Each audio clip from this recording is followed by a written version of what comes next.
Ito ha guys ha. Ano ang kaibahan ng Pogo sa Pigo? Ang Pigo ay Philippine Internet Gaming Operation. Ang Pogo ay Philippine Offshore Gaming Operation. Ang Pogo ay ang naglalaro ay hindi Filipino. Ang mga naglalaro ay wala sa Pilipinas kundi nasa ibang bansa at mga ibang lahi. Mostly na naglalaro doon ay mga Chinese. Kasi ang China ay ayaw nila ng gambling doon. So kung may gambling man nandoon, ay illegal para sa kanila at huhulihin sila at mag-fine. Ngayon, sa Pilipinas, ano ang nangyayari sa bansa natin? Tinanggal nga nila ang Pugo, pinalitan nila ng Pigo.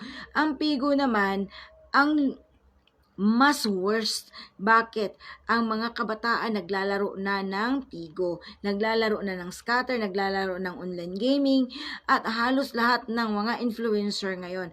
At yung mga sikat na influencer, pati na nga mga artista, pati na nga si Pacquiao, no, at sino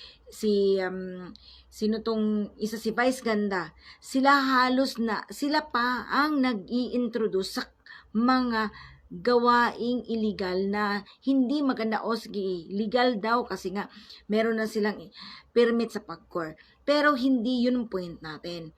Kung ano ang magiging benefits para dun sa mga tao na naghihirap ngayon at lalong naghihirap ng dahil sa naglalaro ng sugal. Please guys,